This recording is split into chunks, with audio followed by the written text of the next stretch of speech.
Retirement's been calling. He just won't answer. LeBron James' run in the NBA looks like it's hit its final stretch, and his refusal to step aside is pulling the Lakers down with him. Everyone can see it, even the league itself. Fans have been shouting it for years, but now the legends are saying it too. Retirement's been calling. He just won't answer. LeBron's reign is fading, and Luca Dončić is stepping right into that spotlight. And this isn't just random talk online. This is real.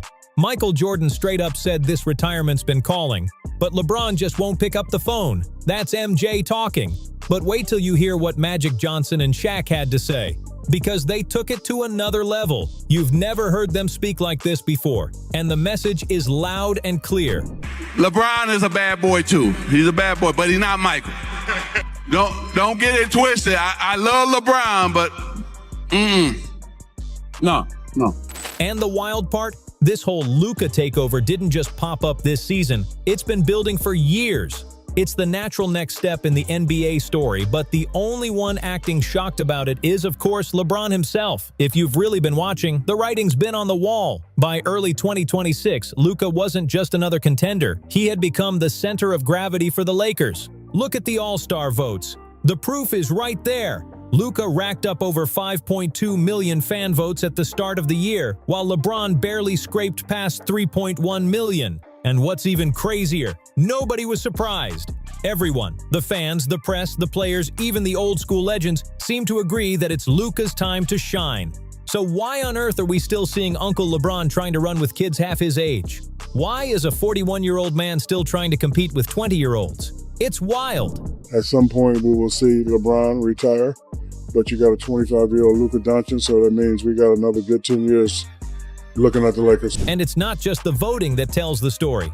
The games themselves did too. Early 2026 was basically Luka's personal takeover show. Against the Pelicans, he went off for 32 points, 11 assists, and 9 rebounds. And that was just the beginning. Luka walked off the court like it was just another casual day at practice. No big deal. Then, just 2 nights later, the Lakers took down the Grizzlies, and Luka went off again with 28 points, 10 assists, and 12 rebounds. The craziest part? Everyone around him is leveling up because of his energy. Austin Reeves is knocking down shots he'd never even think of taking before, and Rui Hachimura is suddenly cutting harder and finishing smoother than ever. And here's what's wild. None of this needed LeBron. Anyone actually watching the Lakers can see it clear as day. Even the basketball legends have been trying to tell LeBron for years that his time with the Lakers, and maybe the league, is up. Sure, we all get it. He still wants to remind people he's one of the all-time greats, but let's be real. Nothing he does now is going to bump him up to that Kobe or Jordan level in fans' minds. Magic Johnson even said it himself back in a 2025 press conference. No, it's not disrespect, it's just reality. And Magic wasn't alone. Shaq didn't hold back either, saying the Lakers should be building the next decade around Luka, not organizing another farewell parade for a 41-year-old vet. That's tough love, but it's the truth. On the flip side, Cedric Maxwell. Yeah, the Finals MVP and 2-time Celtics champ who played with Larry Bird came out and made a bold comparison between Luka and Bird himself. He talked about Luka's insane court vision, how he controls defenders without relying on crazy athleticism, and the smooth, steady way he runs a game. When someone like you says that Luka is a carbon copy of Larry Bird, that's obviously a more powerful statement. I said right now, I think that you asked me, so who would Larry Bird what would he be like in the NBA? And Luka would be him or he'd be Luka. These aren't random hot takes. These are legit expert-level insights. Even analysts like Jovan Buha have been pointing out how the Lakers' offense looks way sharper with Luka leading the charge. The ball moves faster, the spacing looks smarter, and every possession just feels cleaner. You can literally see the difference. January 2026 told the whole story loud and clear. When Luka was on the floor without LeBron, the Lakers' net rating in the first quarter alone shot up to a wild plus 5.2. That's not luck. That's Luka, straight up transforming the team's rhythm and energy. Even the clutch time stats backed it up. In that back-to-back series against Memphis, Luka's usage rate went north of 34%. His efficiency sat around 28, and his box plus-minus hit a massive plus 10.8. Those numbers scream leadership. This guy isn't just padding stats, he's running the entire offense, creating plays, and holding everything together under pressure. Meanwhile, LeBron's been fading into the background, missing games, fighting off back pain, and dealing with nagging injuries. The message couldn't be more obvious. It's time to hang it up. Everyone sees it, and deep down, LeBron does too. That's why the tension's so heavy. He stayed hoping for one last shot at glory, one more run to lock in his legacy. But Luka doesn't need anyone's green light to take over. He's already doing it. Shaq said it best. LeBron just isn't helping the Lakers much anymore, and the stats prove it. If you really want to see how real this is, just look back at the start of the 2025 to 2026 season. LeBron missed the first 14 games with back issues, and what happened? The Lakers didn't collapse. They thrived. That stretch was Luka's showcase, his time to prove he could lead without any shadow overhead. The Lakers went 10-4 during that run, and Luka wasn't just putting up numbers for the highlight reel. He was carrying the offense, controlling the pace, and setting up his teammates perfectly. Game after game, he averaged 28 points, 9 rebounds, and 11 assists per night, with an efficiency rating hovering around 27.5% and a box plus-minus of plus 9.3. Those aren't flukes. That's domination. Every stat, every win screamed one thing. The Lakers have officially become Luka's team. The numbers couldn't be more telling. You know, I think since we've gotten Bron back, we haven't been as organized offensively, too many random possessions. While LeBron was sidelined, the Lakers' net rating without him sat at a solid plus 1.1, meaning they were actually better on both ends of the floor. But the moment he came back, that same rating dipped down to minus 2.5. A straight-up drop that says it all. And honestly, leadership isn't something you can fake or force. It either shows up or it doesn't. When LeBron was out nursing his injuries, Luka wasn't waiting around for anyone. He was already steering the ship forward. In his own words, hopefully LeBron can join us as soon as possible, but the mentality has to be the next man up. I just want to play basketball. Whether that's less or more, whatever it takes to get the win. That's a young leader talking. No ego, no hesitation, just focus and hunger. He wasn't out there begging for approval or asking for a go-ahead. He was taking charge. That rare combo of numbers and leadership at just 26 years old is almost unheard of in today's NBA. It brings back memories of how MJ and Kobe used to carry their teams. Confident, commanding, and all about business. The Lakers' early season success without LeBron made one thing painfully clear. Luka wasn't just keeping them alive, he was lifting them higher. It became obvious to everyone, even to LeBron himself, that he's not the unstoppable force he once was. So when he came back, the Lakers had already found a rhythm without him, and trying to fit the old guard back in threw everything off balance. And if you think it's just about team chemistry or system changes, take a hard look at LeBron's numbers early this year. They tell the real story. Through January, he's averaging around 22 to 24 points per game, a big drop from his prime years when he lived in the high 20s to low 30s. Even his field goal percentage has taken a hit, sitting around 48%, down from his career average near 50%. It might not sound huge, but when you factor in that he's taking more perimeter shots than ever just to keep up with today's faster pace, that efficiency gap is wide. The truth is hard to ignore. LeBron's slowing down fast, and the Lakers are starting to look sharper when he's not holding the wheel. And that's just the scoring side of things. LeBron's assists have dropped to 6.8 per game, and his rebounds are sitting around 5.4. Now, sure, those numbers aren't bad for a 41-year-old, but for a supposed team leader, that's a whole different story. The production just doesn't match the pedestal he's standing on anymore. And here's the kicker.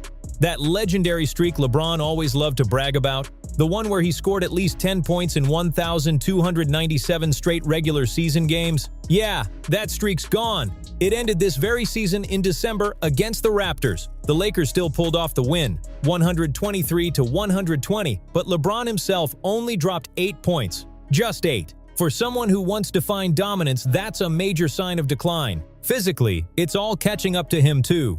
The reports about his chronic back pain, sciatica, and constant joint issues have been stacking up. Those injuries have forced him to sit out games or play limited minutes, and it shows every time he steps on the court. In the first 30 games of the 2025 to 2026 season, LeBron only managed to play 18 full games. That's barely half. But it's not only about missing time, it's about how he looks when he does play.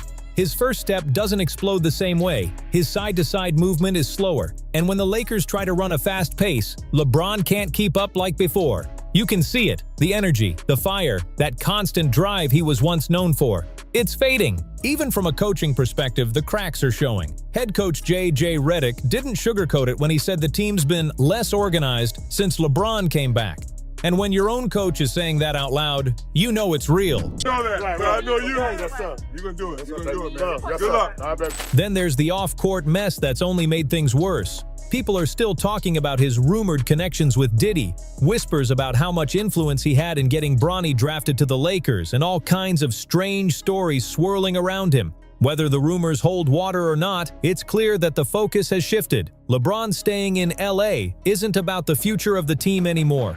Let's be real. This is about chasing that final ring, hoping to tie things up with Kobe when it comes to championships. But even if he somehow pulls it off, he'll never touch MJ's numbers or the aura that comes with them. The reality's hitting hard, the King's crown is slipping, and the league's already looking toward its next ruler. MJ's got 6 rings, and everyone knows that's a mountain LeBron's never climbing. Meanwhile, the league's got a 26-year-old phenom who's already built to take over, just waiting for LeBron to finally move aside. Sure, if we're being totally fair, LeBron's still got that global name, that untouchable legacy, and the respect he's earned. But when it comes to what's actually happening on the court, it's a whole different story. And guess what? The legends who've been hinting at this for years were right all along. If you've been following closely, I've tried to keep the comparisons between LeBron and Luka measured, but it's time to stop sugarcoating it. Let's be blunt.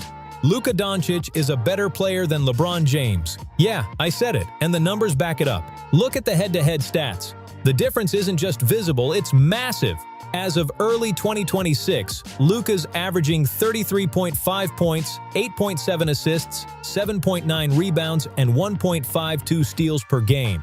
LeBron, he's putting up 21.7 points, around 6.8 assists, 5.4 rebounds, and 1 steal.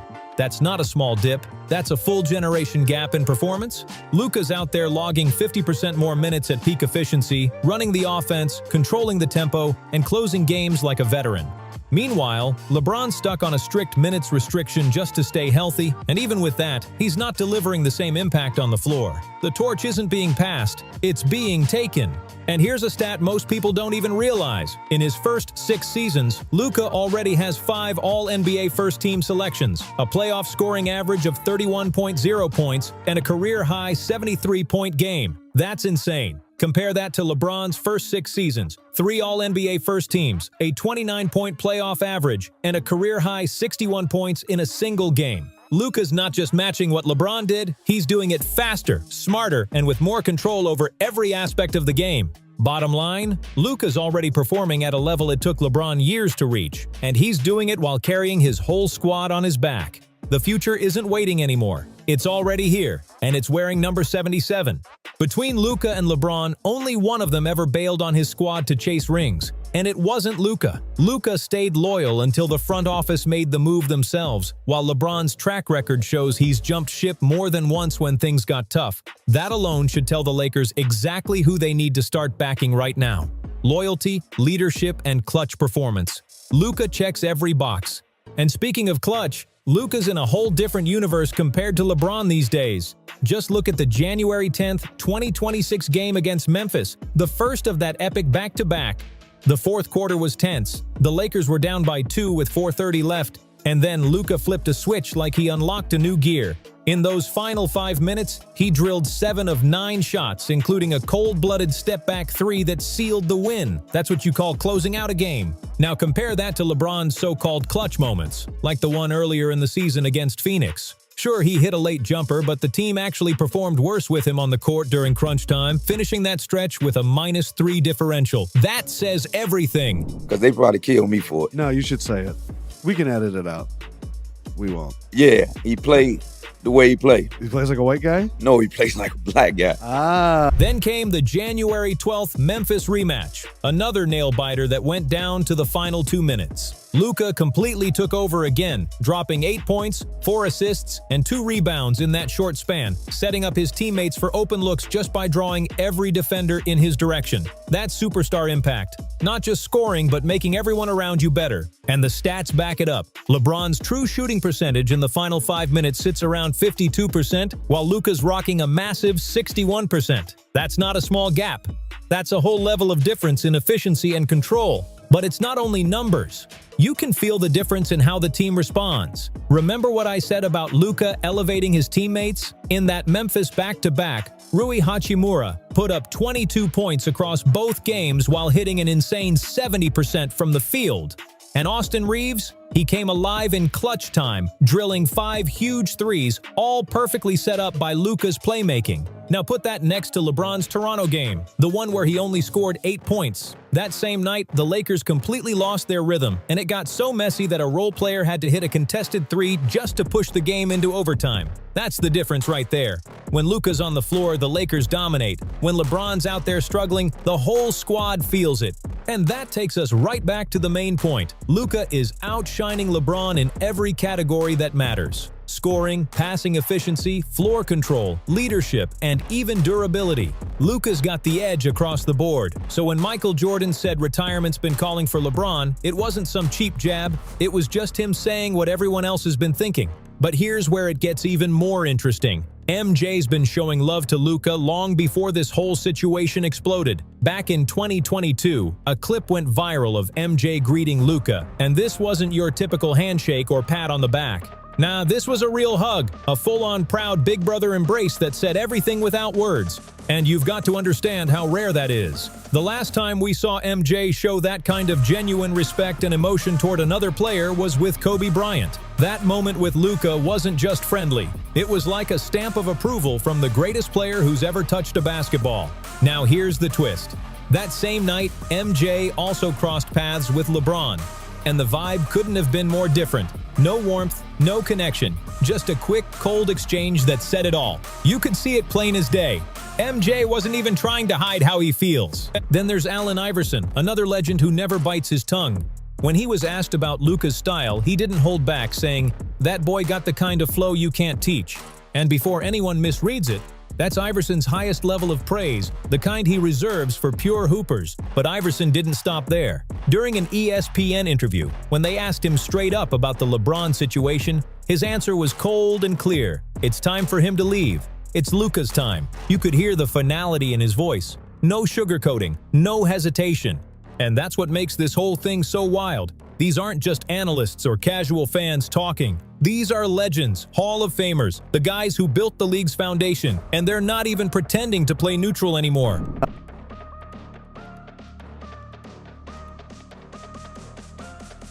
Think about how deep it runs for these icons to publicly choose sides between LeBron James and Luca Dončić. It's a full-blown shift. The old guard passing the torch, whether LeBron wants it or not. And the craziest part? LeBron knows it too. Deep down, even LeBron can feel it. The energy shift that's happening everywhere.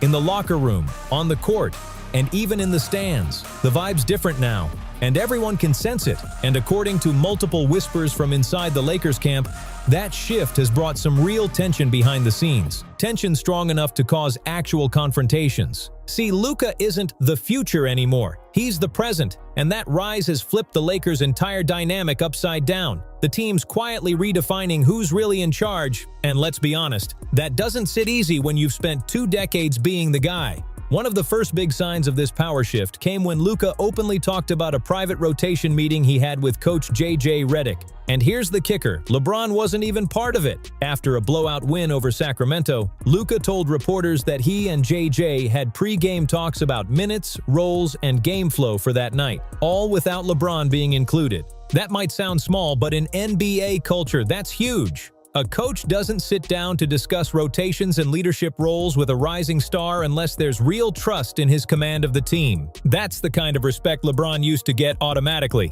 and now it's going somewhere else. Then came the on-court moments fans couldn't stop replaying. There hasn't been any public shouting match. That kind of thing would never leak from the Lakers locker room. But the body language. Oh, it says plenty. Multiple post-game clips have shown awkward exchanges between Luka and LeBron, forced smiles, minimal interaction, and that unspoken competition between two alphas figuring out who really runs the show.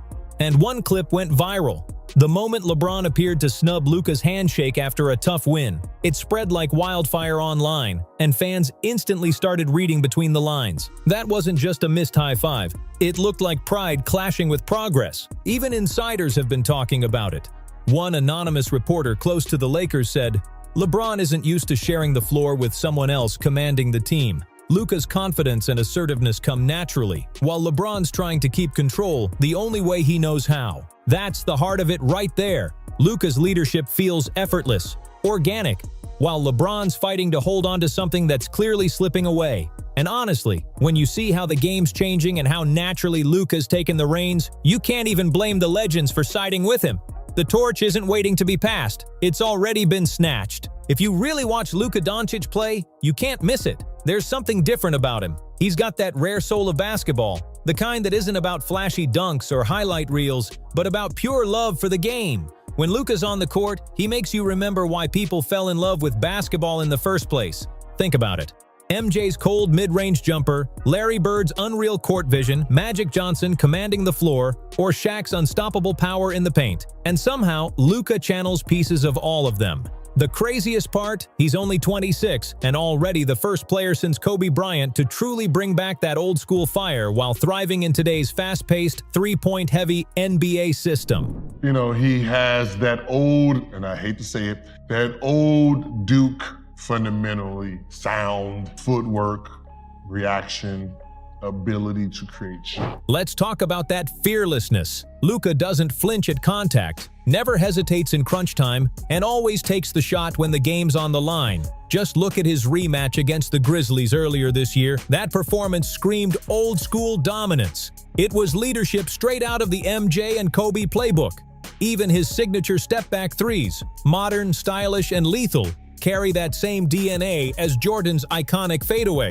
And the man's versatility is unreal. He's a point guard who crashes the boards like a forward, dishes dimes like an elite playmaker, and scores from anywhere on the floor. Inside, outside, off the dribble, he's got it all. Now let's talk basketball IQ, because that's where Luka's greatness truly shines. He reads defenses in real time, spots switches before they happen, and manipulates defenders like chess pieces. It's like he bends the court's gravity with how much attention he commands. Even Gilbert Arenas, who's known for keeping it brutally honest, said that Luka reminds him of the old-school NBA stars who played with a level of intelligence you can't teach. That's high praise coming from someone who's seen it all. So while Luka keeps channeling everything that defined classic basketball greatness, LeBron, as legendary as his resume is starting to feel more and more like a fading relic of a past era. His time defined an age, no doubt, but the energy's shifting. And if you've been keeping up with the buzz around the league, the Lakers front office isn't even trying to hide it anymore. The writing's on the wall. They know who their future is, and his name's Luka Dončić. The torch isn't just being passed, it's being claimed, with swagger, skill, and a love for the game that feels timeless. Luka's the guy now. No question about it. And LeBron? He's slowly becoming optional. This isn't about shade or disrespect. It's just strategy. The Lakers' GM, Rob Pelinka, has made it clear more than once that the team's blueprint for the next decade is being built around Luka Dončić. And it's not just talk. Insiders are saying that every roster adjustment, trade conversation, and draft pick has Luka at the center of it all. The Lakers aren't trying to bend their system around a 41-year-old chasing one last ring. They're shaping a whole new era around their young star. Even the marketing is screaming it loud and clear. Luka's the face on the billboards. He's front and center on the arena promos, the season ticket campaigns, and all over social media. It's all Luka, Luka, Luka. You can literally feel the shift every time you see a Lakers highlight reel. And honestly, this isn't new for the Lakers. It's their trademark move. Look at history. Magic had Worthy and Scott. Shaq had Penny, then Kobe. And eventually, Kobe became the centerpiece. It's a gift. We're talking about a 25-year-old that is top 3 player of the universe. I can't think of more amazing starting point to build a roster for the next decade. The Lakers have always played the long game, building around the next generational talent before the rest of the league realizes what's happening. And right now, that next chapter is clearly Luka Dončić. Even the on-court structure gives it away.